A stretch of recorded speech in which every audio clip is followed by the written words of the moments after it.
So that was a bit sharp-tongued, Carol it was a Vorderman. little, but Des is used to it by now. After all, we've been working together 3 weeks. Yeah. So you have to know where they have to know where they stand, don't they, right from the outset? So poor Des, he had trouble with his trigger finger. He has to press the button to start the countdown clock, and he didn't realise that. He said at the BBC they would have had 12 engineers to do that for him. So he used to start the clock before I put the letters up, which wasn't a good thing. So he actually starts the clock? Has to start the clock. He is lovely, Des, though, and he's putting up with me well, I have to say.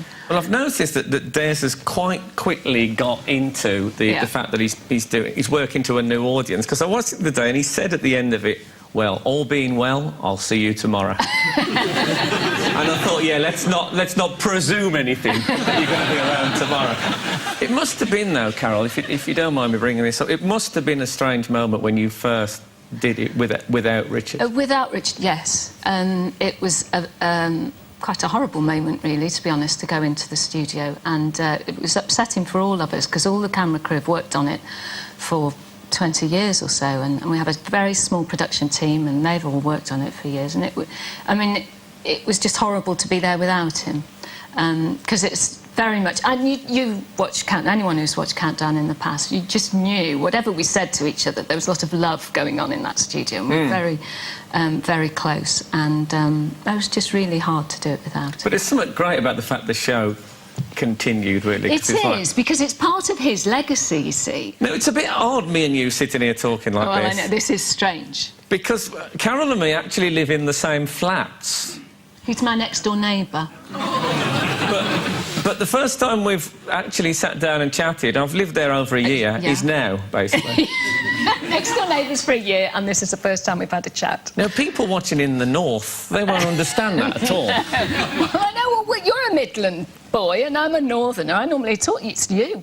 You never come round. But you can't go round to Carol Vorderman's for a cup of sugar, do you know what I mean? You can. It just... You can. And you don't know this, but you actually live above my mum. So you're trapped between me and my mum. And I am trapped between you and the Archbishop of Canterbury on the other side. And I don't know who's the better behaved of the two of you. No. I keep an eye out. It sounds like a great night out, though, doesn't it? Carol Vorderman trapped between me and the Archbishop of Canterbury. Actually, we should do that. We should invite him round and you round. More tea, Archbishop. It'll be great. We should invite him, because he's right next to us. He watches this. He doesn't watch it regularly, I think, but he'll be watching it with Roy Chubby Brown on tonight. And Noel Edmonds lives in the flats as well. Noel Edmonds, I tell you. Does you know he lives in the flats? Place. Yeah, no, he does. He's very quiet. Well, he is quiet, yeah. He is very quiet, yeah. You know, I can see your telly. I can tell what you've got on telly. What do you mean? From my flat, I can see your telly. Oh, can you? Yeah. I can see your telescope.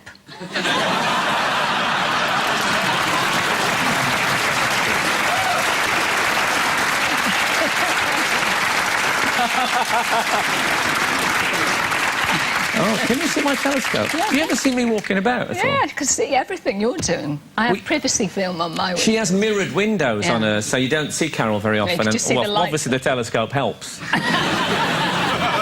But I don't. I just think, let them look. I don't care. And we do. Yeah. Well, that's all right. Do you ever look yourself up on the internet, Carol? I try not to. I did once about 5 years ago. I was quite shocked, so I thought, I never did that. I never wore that. I was never in that photograph. It's those made-up photos? Those morphed ones, you know, where they take somebody else's body in your head. Oh, no, you... No, there's a site. I think you're like this. I could be wrong. There's a site called carolbomb.com. Carol Bum? Carolbomb.com. And this is how they describe it. A large site. That's... Well, don't put yourself down, dear. It's true. A site dedicated to the finest arse in the world. Please post and discuss anything concerning Carol's beautiful butt. This is purely dedicated to her bum, and please, no fakes. And that's what it is. I mean, you're clothed, obviously, but they are just pictures that they've managed to get. Seriously? Yeah. There's lots of screen grabs from Countdown. That's very funny. It is very funny. You know when women say, does my bum look big in this? That's the classic thing, isn't it? Girls go, oh, does my bum look big in... I never, ever have to ask that question because the answer is always yes. Carol. No, it is.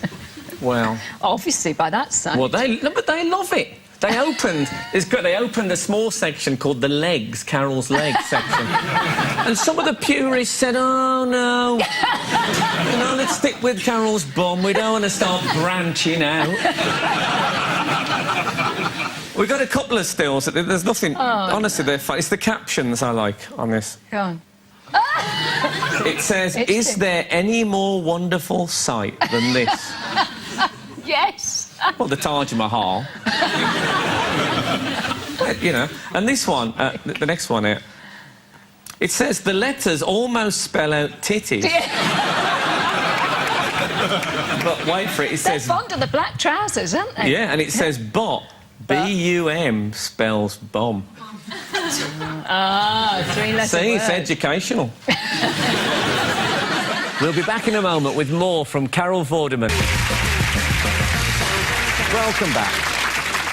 Do you still do all the detox diet stuff? Well, I have done. The last time I did it was earlier this year. But a woman ran up to me in the street yesterday and said, Carol, I've got to kiss you. I said, why?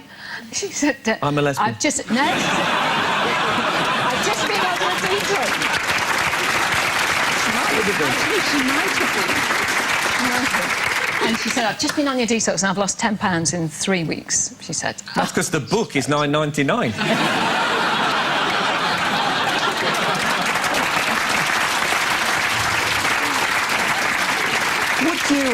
Would you ever have a bit of a... Well, I was talking about that the other day, because I'm 45 on Christmas Eve, by the way. Right. And... I'll wave. And someone said, what do you want for your birthday? And I said, I don't know, something different this year. A bit of bling and a facelift. I was joking, but they looked at me quite seriously and said, oh, yes, I can see why. They didn't. Well, people tell me that if you use hemorrhoid cream, it smooths out your wrinkles. I thought it was meant to be good for your bags. Hemorrhoid cream? Yeah. Well, only if you're a very bad shot. No.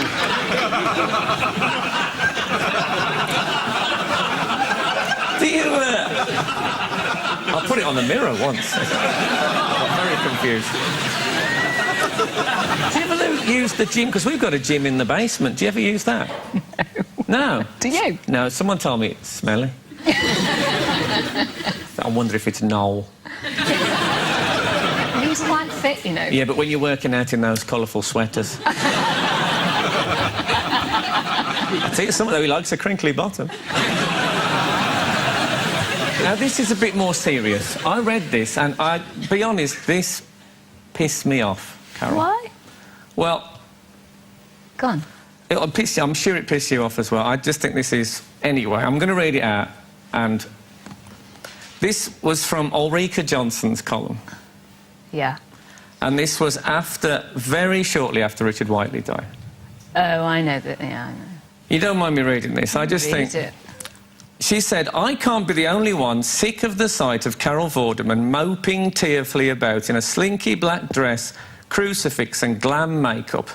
I realise her grief must run deep, but you could be forgiven for thinking she was bereaved, not Richard's private and dignified partner, Catherine Apanovich.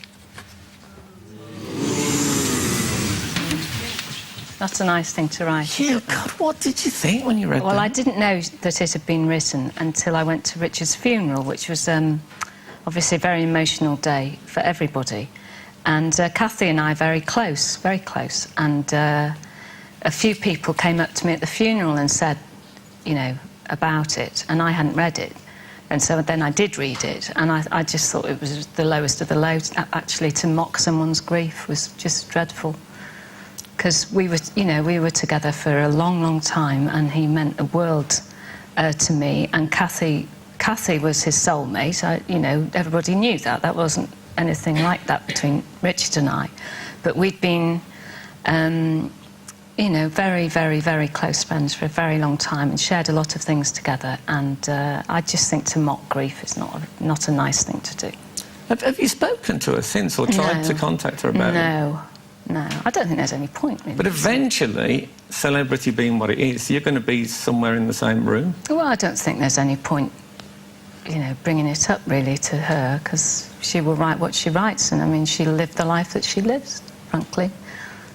And we had Richard's memorial this week, and it was obviously a very sad day, but it was also a very happy day, because we were celebrating him. Yeah, totally. And he was just so daft and so wonderful. You know, there were so many different things that Richard did. If he could get himself into a pickle, he would. You know, it was one of those people, verbally or physically or whatever. There was one night, he was great at lunch. He was the best lunch person in the world of all time. So you would start lunch at 12:30, let's say. He'd say, "Come on, darling, come on, little one." He used to call me little one. Come for lunch with your Uncle Dick, you see. So we'd go off for lunch somewhere. It's slightly scary, but carry on. No. That's what he always said. And he used to take that by the hand. We used to walk along. Let's say we was in London, and there was this one particular day. We started at 12:30, and people and there were about 6 of us at lunch, and then they all disappeared at 3:30. And we thought, it's a bit early, isn't it? So we then went on. We stayed in this restaurant till about 6:30. By the time they wanted our table, they kicked us out. So we went off. He knows every party in London that's going on. So we went to one party, and then we were chatting around there for 2 hours, and then we went to another one. And then in the end, a girlfriend of mine had phoned me up. She said, "I'm going to eat at this restaurant, this late-night restaurant in London. Will you come?" I said, "I'm with Richard. Bring Richard along." So I ended up in this restaurant at 2 o'clock in the morning with Richard, me. This is from lunchtime. Richard, me, my friend, and her friend, who was Bianca Jagger.